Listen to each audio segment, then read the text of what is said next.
Halo semuanya, di video part 3 kali ini aku akan menjelaskan pengisian SPT PPH lampiran formulir 17711, penghitungan penghasilan neto fiskal. Di dalam lampiran ini terdapat 3 halaman, halaman pertama, halaman kedua, dan halaman ketiga. Dalam halaman pertama, ada angka yang sudah terisi. Angka tersebut berasal dari elemen laporan keuangan. Lalu, untuk halaman kedua dan ketiga, kita perlu melakukan rekonsiliasi fiskal terlebih dahulu. Kenapa kita perlu melakukan rekonsiliasi fiskal? Karena pada umumnya, laporan keuangan disusun berdasarkan standar akuntansi keuangan yang belum tentu sama dan sesuai dengan peraturan atau ketentuan perpajakan. Oleh karena itu, dibutuhkan koreksi fiskal atau yang biasa disebut dengan rekonsiliasi fiskal. Rekonsiliasi fiskal dapat didefinisikan sebagai salah satu cara untuk mencocokkan perbedaan yang terdapat dalam laporan keuangan komersial yang disusun berdasarkan sistem keuangan akuntansi dengan laporan keuangan yang disusun berdasarkan sistem fiskal. Nah, kita lanjut aja ke rekonsiliasi fiskal. Untuk melakukan rekonsiliasi fiskal, kita perlu membuat tabel. Tabel yang utama, kita hanya perlu membuat kolom transaksi, angka secara komersial, koreksi positif dan negatif, dan akan diperoleh angka secara fiskal. Untuk rumusnya sendiri, transaksi bagian penghasilan, rumusnya adalah angka secara komersial ditambah angka secara positif lalu dikurang negatif, maka akan menghasilkan angka secara fiskal. Dengan kata lain, koreksi positif akan menambah penghasilan dan mengurangi beban. Maksudnya mengurangi beban adalah ketika ada biaya yang tidak boleh dimasukkan, kita perlu memasukkannya ke dalam koreksi positif. Seperti berikut ini. Rumus koreksi fiskal untuk biaya usaha lainnya adalah angka secara komersial dikurang koreksi positif ditambah koreksi negatif. Lanjut aja, kita lihat di bagian soal. Di bagian soal sudah ada data-data yang terkait atas biaya-biaya yang perlu kita koreksi. Yang pertama ada retur penjualan. Dalam tahun 2018 terdapat retur penjualan sebesar 180 juta atas barang yang rusak dan diklaim oleh pelanggan. Oleh karena itu, kita perlu menyesuaikan bahwa retur penjualan secara fiskal yang benar adalah 180 juta. Maka akan ada koreksi positif sebesar 91 juta untuk mengurangi retur penjualannya. Lalu yang kedua ada diskon penjualan. Diskon penjualan yang terrealisasi pada tahun 2018 adalah sebesar 230.904.000. Maka kita juga perlu melakukan penyesuaian terhadap angka komersialnya. Secara fiskal sebesar 230.904.000, maka kita perlu menambahkannya yaitu sebesar 127.803.000. Selanjutnya untuk persediaan. Untuk persediaan di sini secara komersial menggunakan metode comil. Metode comil sendiri itu adalah metode secara akuntansi dengan menggunakan angka mana yang lebih rendah antara harga pasar dengan harga perolehan. Namun secara pajak, kita hanya boleh menggunakan harga perolehan berdasarkan pasal 10 ayat 6 UU PPH. Maka angka yang digunakan adalah harga perolehan untuk persediaan awal dan persediaan akhir.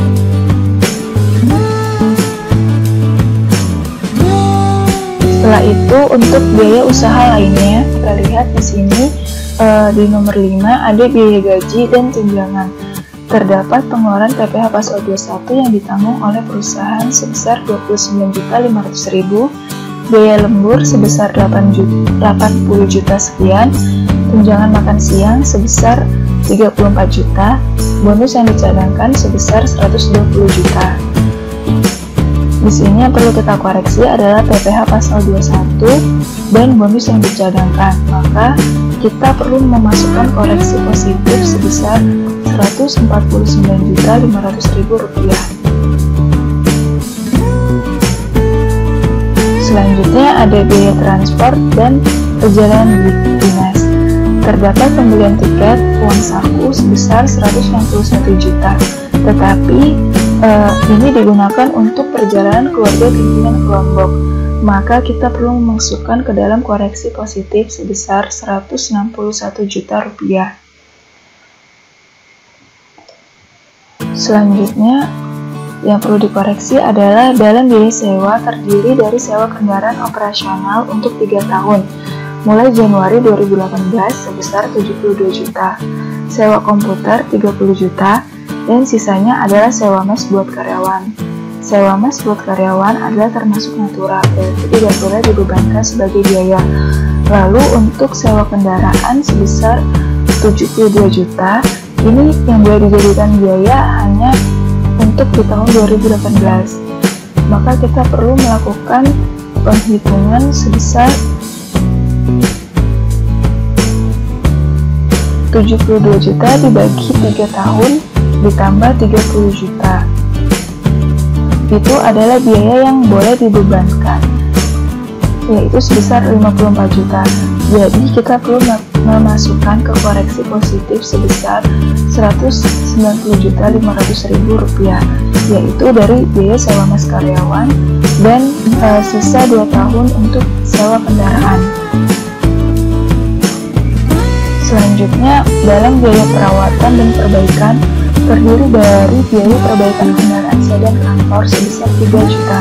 Ini boleh dibebankan sebagai biaya, yaitu secara 3 juta itu per bulan mulai bulan Juni 2018. Biaya kebersihan sebesar 400.000 per bulan dan sisanya adalah biaya pemeliharaan mes dan rumah pimpinan. Maka yang tidak boleh dibebankan adalah biaya pemeliharaan mes dan rumah pimpinan. Untuk itu perhitungan adalah sebagai berikut: 400.000 dikali 12 untuk biaya kebersihan. Lalu untuk sedan, biaya yang dibebankan hanya boleh sebesar 50%, maka 3 juta per bulan, 50%-nya adalah 1.500.000 dikali 7 bulan, yaitu dari bulan Juni hingga bulan Desember. Maka diperoleh hasil sebesar 15.300.000, yaitu biaya yang boleh dibebankan. Lalu kita masukkan ke koreksi positif sebesar 42.450.000. Lalu selanjutnya biaya iklan dan promosi yang dibuatkan daftar nominatif hanya sebesar 290 juta. Nah, untuk biaya promosi itu harus ada daftar nominatif berdasarkan PMK nomor 02 tahun 2010. Maka kita perlu mengkoreksi positif biaya sebesar 10 juta yang tidak bisa dibebankan sebagai biaya. Lalu dalam biaya pajak dan retribusi terdapat pengeluaran untuk PBW MES, PBW pabrik, SKPKB, dan STP PPh pasal 25. Nah, yang perlu kita koreksi adalah PBW MES, SKPKB, dan STP. Maka akan diperoleh hasil sebesar 21 juta sekian. Maka biaya yang boleh dibebankan hanya Rp75.720.000, dan ini adalah koreksi positifnya.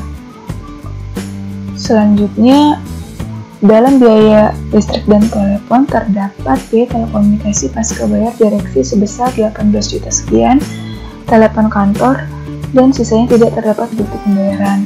Nah, untuk biaya telepon direksi ini kita perlu mengkoreksi sebesar 50% dari biaya aslinya, dan untuk sisanya tidak terdapat bukti pembayaran itu tidak boleh dijadikan biaya, maka akan diperoleh koreksi positif sebesar 22.644.000. Selanjutnya, untuk biaya lainnya ada biaya kebakaran di Tambora sebesar 25 juta, ini tidak boleh dibebankan, dan untuk pengeluaran yang tidak ada bukti pendukungnya sebesar 22 juta. Ini juga tidak boleh dibebankan. Maka akan diperoleh hasil koreksi positif sebesar 47 juta. Selanjutnya untuk biaya dari luar usaha itu ada 3, bunga deposito, dividen, dan laba selisih kurs. Nah, untuk deposito sendiri itu merupakan biaya yang bersifat final, maka kita perlu melakukan koreksi negatif karena dia bersifat karena ini merupakan penghasilan, maka kita harus menguranginya dengan memasukkan ke dalam koreksi negatif. Lalu untuk dividen ini kita juga koreksi karena penyertaannya lebih dari 25%. Maka kita koreksi, dia tidak boleh dibebankan sebagai penghasilan. Lalu untuk laba selisih kurs itu tidak ada masalah, maka boleh dijadikan penghasilan. Selanjutnya untuk biaya dari luar usaha itu ada biaya bunga pinjaman sebesar 2, sekian M. Namun dalam soal ada keterangan biaya bunga pinjaman sebesar 2, sekian M, di mana terdapat informasi tambahan bahwa rata-rata pinjaman per bulannya adalah 28 M sekian, serta dana per bulan yang ditempatkan dalam deposito sebesar 3 M sekian. Maka untuk penghitungannya adalah biaya rata-rata setahun dibagi dengan biaya rata-rata per bulan dikali dengan angka secara komersial, maka akan diperoleh biaya yang tidak dapat dibebankan sebesar 280 juta sekian. Kita masukkan ke dalam koreksi positif, dan ini biaya ini termasuk dengan biaya final karena termasuk biaya deposito. Nah, selanjutnya kita perlu melakukan mapping terhadap transaksi-transaksi yang sudah kita lakukan koreksi. Maka setelah itu kita akan memperoleh hasil seperti ini, yang mana nantinya akan kita masukkan ke dalam lampiran formulir 17.711. Nah, bisa kita mulai dari yang pertama kita bisa isi dari peredaran usaha. Di sini kita lihat peredaran usaha yaitu sebesar 46 miliar sekian. Kita isi dari total penjualan bersih. Lalu selanjutnya ada penghasilan dari luar usaha. Di sini untuk mempermudah penghasilan dari luar usaha, tadi kodenya adalah 1E.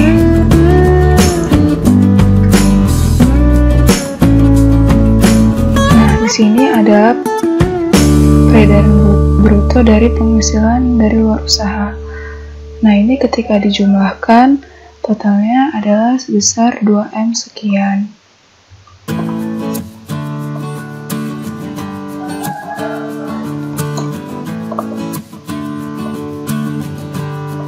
Selanjutnya untuk penghasilan yang dikenakan PPh final dan yang tidak termasuk objek pajak. Nah, itu kodenya adalah, kode lampirannya adalah nomor 4. Berarti yang kita masukkan hanya 2 angka ini saja. Kita isi sebesar 770 juta rupiah. Nah, selanjutnya kita ke halaman 2. Untuk pengisian halaman 2 itu berdasarkan penyesuaian fiskal positif.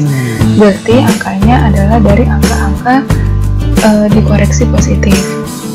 Untuk 5A, biaya yang dibebankan atau dikeluarkan untuk kepentingan pemegang saham, sekutu atau anggota. Nah, di sini kita bisa lihat apa saja biaya yang termasuk dalam 5A.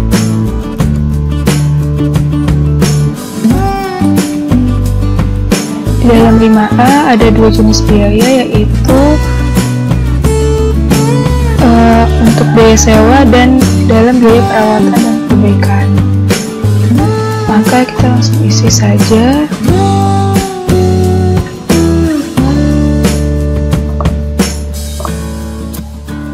Setelah itu ada 5B, yaitu pembentukan atau pemupukan dana cadangan. Kita lihat lagi biaya yang termasuk dalam 5B. Dalam 5B, biaya gaji dan tunjangan sebesar 120 juta, yaitu biaya bonus yang tadi kita kerjakan, yang tadi kita koreksi, sebesar 120 juta. Lalu untuk 5C, penggantian atau imbalan kerjaan atau jasa dalam bentuk natura dan kenikmatan. Kita filter lagi 5C, yaitu dalam biaya transportasi dan perjalanan dinas untuk keluarga pimpinan sebesar 161 juta.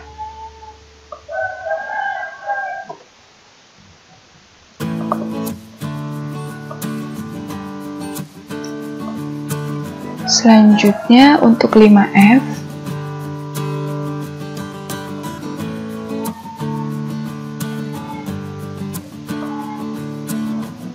nah di dalam 5F ini tadi ada biaya PPh 21 yang ditanggung, lalu untuk biaya SKPKB maka diperoleh hasil sebesar 48 juta.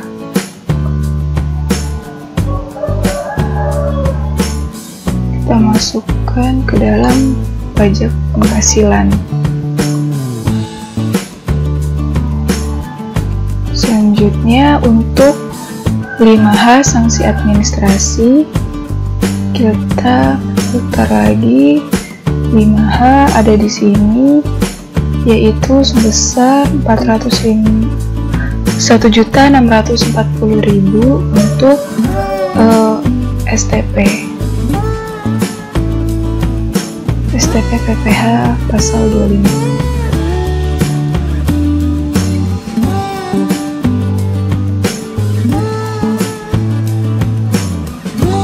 Kita masukkan.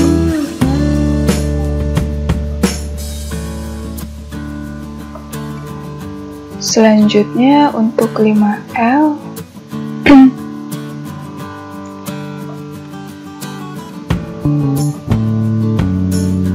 adalah semua biaya yang ada di sini, tapi untuk biaya pajak dan retribusi hanya yang sebesar 450.000 dan dalam biaya listrik hanya yang sebesar 13.518.000. Terus kita masukkan totalnya adalah 1,2 M ya.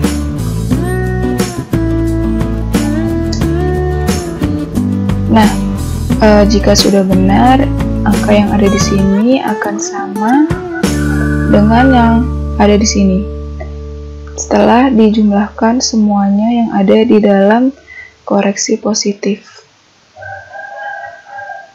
sebesar 1,7 M sekian. Nah, selanjutnya kita ke halaman 3. Di halaman 3, kita perlu melakukan penyesuaian fiskal negatif. Apa saja angka yang ada di penyesuaian fiskal negatif?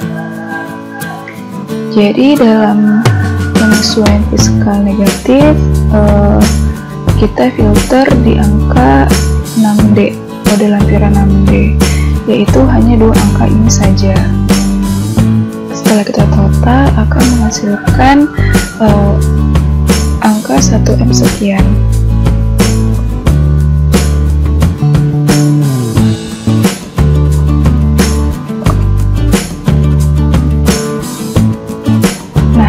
Setelah selesai kita melakukan pengisian, kita cek terlebih dahulu semua angka sudah terisi, lalu kita klik simpan, kita yes.